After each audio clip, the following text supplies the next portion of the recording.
শরীরের দুর্বলতা কাটাতে ইফতারিতে শসা এবং খেজুর কিভাবে শারীরিক উপকার করে চিকিৎসা বিজ্ঞান নবীজির একটা হাদিস থেকে অবাক করা তথ্য নিয়ে এসেছে। এবং রাসূল সাল্লাল্লাহু আলাইহি ওয়াসাল্লামের যে চিকিৎসা বিজ্ঞানের উপর বই তিব্বিন নববী, এখানে চমৎকারভাবে এই বর্ণনাটি এসেছে। রাসূল সাল্লাল্লাহু আলাইহি ওয়াসাল্লাম নিজে এই জিনিসটা প্রেসক্রাইব করেছেন। আয়েশা রাদিয়াল্লাহু তাআলা আনহা যেটা করতেন, আয়েশা রাদিয়াল্লাহু তাআলা আনহা বলেন, আবু দাউদ শরীফের 3903 নম্বর হাদিস, তিনি একটু শুকনা গড়নের ছিলেন, একটু শুকনা ছিলেন, একটু দুর্বল কিসিমের ছিলেন। আয়েশা রাদিয়াল্লাহু তাআলা আনহা বর্ণনা করেন, আমি একটু দুর্বল ছিলাম, আল্লাহর হাবিব সাল্লাল্লাহু আলাইহি ওয়াসাল্লামের পরামর্শ আমার কাছে এসেছে এরকম যে আমি যেন শসা এবং খেজুর একসাথে খাই।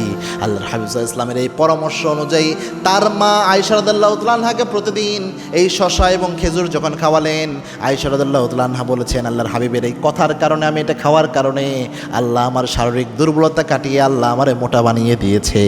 সুবহানাল্লাহ, তিনি স্বাস্থ্য মোটা তাজা হয়ে গেল শুধুমাত্র রাসূল ইসলামের এই কারণে।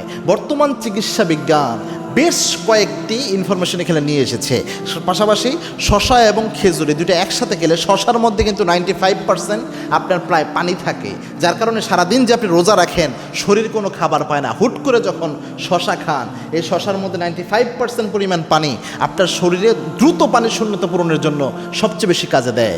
এবং খেজুরের মধ্যে যে ইলেকট্রোলাইট রয়েছে, এটা আপনার শরীরকে সবচেয়ে দ্রুত আপনার শক্তি দিতে পারে। এবং এটার মধ্যে গ্লুকোজ, ফ্রুক্টোজ আপনার শরীরে সবচেয়ে বেশি এনার্জি এনে দিতে পারে। এবং এই দুইটা একসাথে খেলে স্বাভাবিক যে কোনো ইফতার আপনি যখন করেন, এই ইফতারগুলোর চেয়ে দ্রুত শক্তি এনে দেওয়ার জন্য দুইটা খাবার একসাথে সহযোগী ভূমিকা পালন করে। এজন্য রমজানে অনেকে রয়েছেন এমনি শুকনো অবস্থা, তো তারা হয়তো চিন্তা করেন যে রোজা রেখে তো আরও বেশি শুকনা হয়ে যাব। তো ওই শুকনো অবস্থা কাটানোর জন্য, দুর্বলতা কমানোর জন্য আপনি রাসূল ইসলামের সুন্নাহ মোতাবেক এই দুইটা খাবার একসাথে খেলে, আশা করা যায় নবীজি যেহেতু বলেছেন, আয়েশা যেহেতু বলেছেন এবং চিকিৎসা বিজ্ঞান যেহেতু প্রমাণ করেছে, অবশ্যই বরকত পেয়ে যাবেন।